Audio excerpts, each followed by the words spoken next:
Hey guys, I wanted to take a look at the spread of the coronavirus and the numbers behind the spread as it's going on all across the world. I thought a good place to start would be to take a look at the numbers in China, since they were the first country to experience the virus. And hopefully, if the numbers have died off, that could be a pattern for the rest of the countries following, or at least they could implement some kind of the same solutions or whatever it is the Chinese government is doing right, if anything, right. So it's frustrating to find out that it's so difficult to get any kind of real information from China concerning the virus, as it's all a bunch of trying to cover up certain numbers and trying to only reveal certain parts of the truth.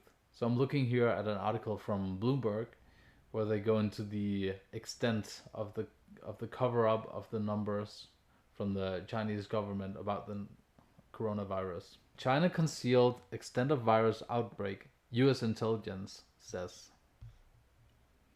China has concealed the extent of the coronavirus outbreak in its country, underreporting both total cases and deaths it suffered from the disease, the US intelligence community concluded in a classified report to the White House, according to three US officials. Now, these officials are unidentified, as the documents themselves are classified and thereby secret, so they won't reveal their identities. The article goes on to say the outbreak began in China's Hubei province in late 19, but the country has publicly reported only about 82,000 cases and 3,300 deaths, according to data compiled by Johns Hopkins University. That compared to more than 189,000 cases and more than 4,000 deaths in the US, which has the largest publicly reported outbreak in the world. US President Donald Trump said Wednesday that China's reported virus data appeared to be on the light side, but that he hadn't received an intelligence report saying the country had concealed the extent of its outbreak.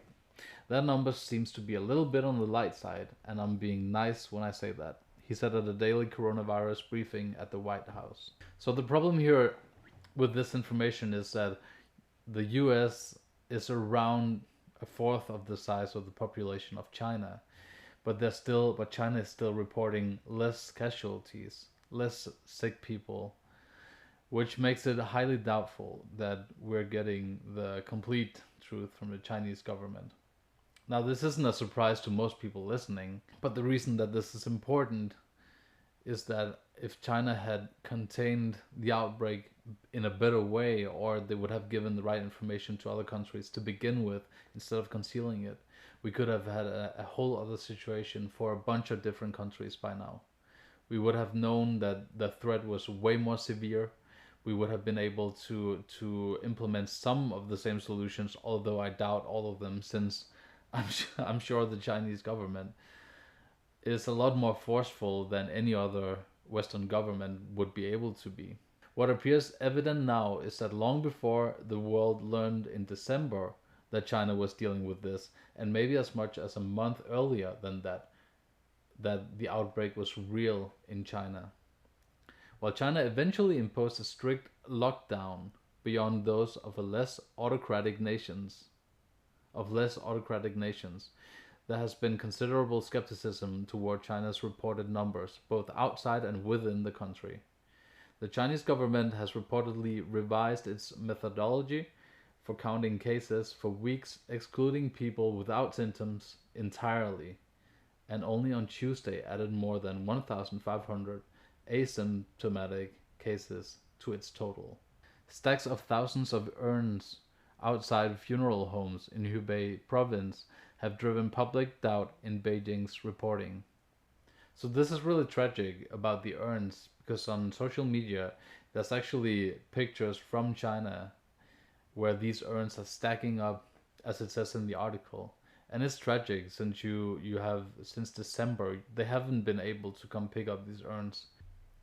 In a different article on Bloomberg, they go in depth about the urns here. So it says the families of those who succumbed to the virus in the central Chinese city where the disease first emerged in December were allowed to pick up their cremated ashes at 8 local funeral homes starting last week.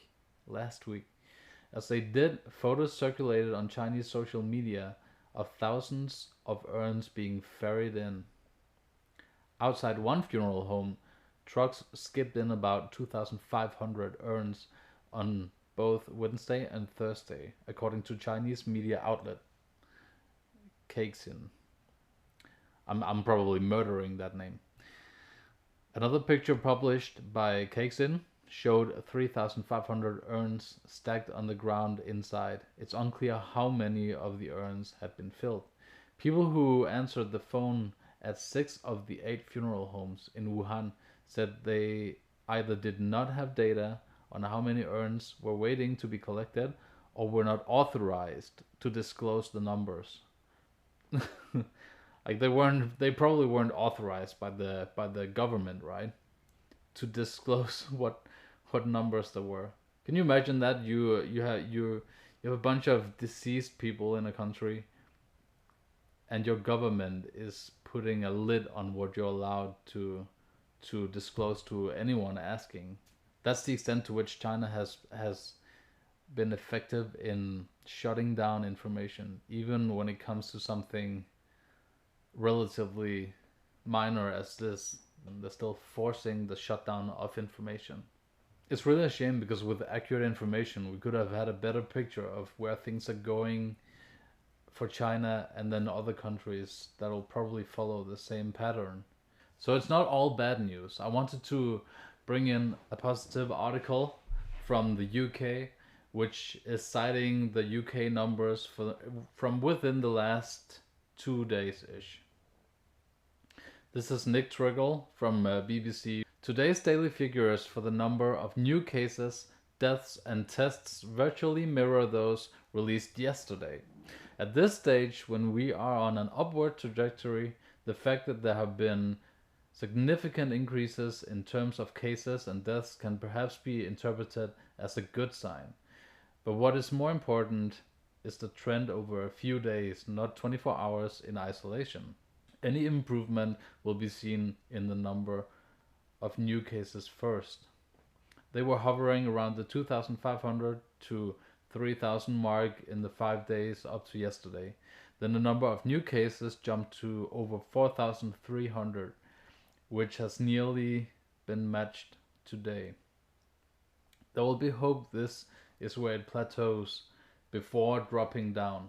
Now obviously an increase in people dying and people getting sick or even a plateau at this point is not really positive news, but it is a sign that there is a plateau happening within the numbers, and it's a hopeful sign that restrictions that countries are putting on its people are actually working and are not in vain. Now, to be completely honest, there aren't really anyone that has a clear grasp of when we can hope to see a decrease in cases. But for now, it's hopeful to see that there's a plateauing happening in certain places. Back when SARS was happening, we saw the numbers of cases grind to a halt and completely die out over a certain time. I think it was the spring, and some people have theorized that it's because of the warmer weather, that some viruses have a difficulty adapting to the warmer degrees. And we don't have a clear answer to it, but at least we have some kind of hope that this won't go on and on without any end. I guess when it comes down to it, this is an unprecedented threat that we're facing. And everyone's aware of it, everyone's living through it, everyone's isolating themselves, social distancing and doing whatever we can. So for now, all I hope that we all do is to take care of the people around us, especially the elderly in our families, in our surroundings. Take care of them, grocery shop for them, help them out whichever way we can. Hopefully the next time something like this happens, some new disease or viral infection springs out of China, we'll be more prepared and ready for it. Take care everyone, and be careful.